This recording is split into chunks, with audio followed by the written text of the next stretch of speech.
fikrlaringiz? Assalomu alaykum. Albatta birinchi navbatda Xon jamoasini g'alaba bilan tabriklayman. Kutilgandek qiyin uchrashuv bo'ldi, albatta. Yaxshi imkoniyatlarimiz bo'ldi. Gol urishimiz kerak edi. Futbol bu. Oxirida Xon urib ketdi va g'alaba qozondi. Shuning uchun albatta muxlislarimizga, kelgan muxlislarga hammasiga rahmat aytaman, kelib qo'llab-quvvatlagani uchun. Albatta uzr ham so'rayman. Harakat qildi bolalar, prinsipi. G'alaba qozonish uchun harakat qildik. Imkoniyatlarimiz ham yetarli bo'ldi deb o'ylayman. O'yinni yaxshi boshladik, urdik, yana urdik. Albatta, menimcha shu penaltidan keyin ozgina o'yin tizimi buzildi.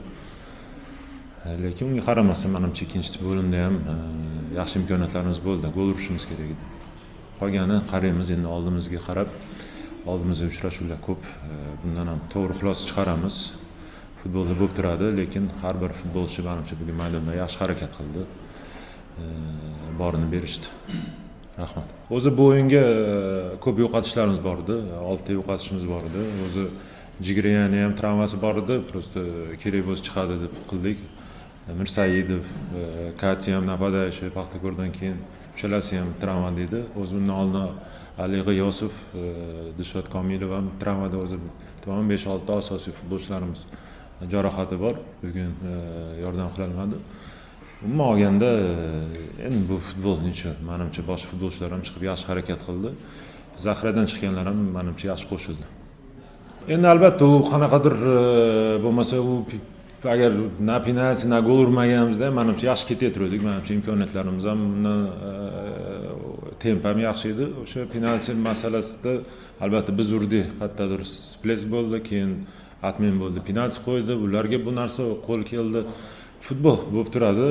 Undan keyin ancha vaqt biz o'zimizga kelish uchun ozgina vaqt kerak bo'ldi.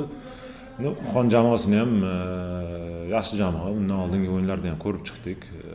Yaxshi uyda ayniqsa kurashadigan jamoa va oxirigacha kurashdi. Albatta biz ham g'alaba uchun keldik va yaxshi menimcha harakat qildik. Albatta xatolar ham bo'ldi. Bunga Xon jamoasi ham balki undaladi, lekin biz yaxshiroq o'ynadik. G'alabaga yaqinroq edik. Nasib Xonga qildi. Endi prinsip birinchi bo'limda yaxshi o'ynadi, ikkinchi bo'limda endi maydon ham ozgina ko'rdilar, og'irroq, o't baland. Bu albatta raqib jamoasiga, Xon jamoasiga qanaqadir qo'l keldi, chunki bari to'p sekin yurishi, har bir jabhada 2-3 ta kasanali ishni qilishi bu Xon jamoasini albatta o'sha zonalar bekish uchun imkoniyatini berdi va kurashlar ko'p bo'ldi o'shaning uchun. Shuning uchun maydon ozgina og'ir bo'lgani uchun qayerdadir xatolar ham ko'p bo'lgandi. Lekin umuman har bir futbolchi menimcha harakat qildi. Xatolar endi qaraymiz, bu biz bosh og'rimiz. Prinsipi nimada Buxoroda ham hozir bundan ham albatta tahlil qilamiz. Nima orqali g'alaba qozonishimiz mumkin edi, nimaga bunaqa bo'ldigini biz tushunib turibmiz. Bunga albatta vaqt kerak.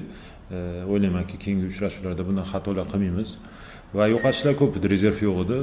O'ylaymanki bu o'yinga ham yaxshi tayyorgarlik ko'rdik bor imkoniyatimiz bilan. Menimcha bu vaqtinchalik narsa. Bu hech qanaqa men uchun katta qanaqadir vahimali narsa emas. Chunki men ichidaman, bilib turibman nima yana qilishimiz kerak, nimaga vaqt kerak. O'shaning uchun albatta vahimali narsani ko'rmayapman. Jamoa yaxshi shakllangan, o'yinni ham har taraflama. Qat'iy mayda detallarda to'g'rilashimiz kerak bo'ldi. Bu sekin-sekin keladigan narsa. Savol bo'lmasa, matbuot anjumani shu yerda yakunlaymiz. Rahmat barchaga. Rahmat.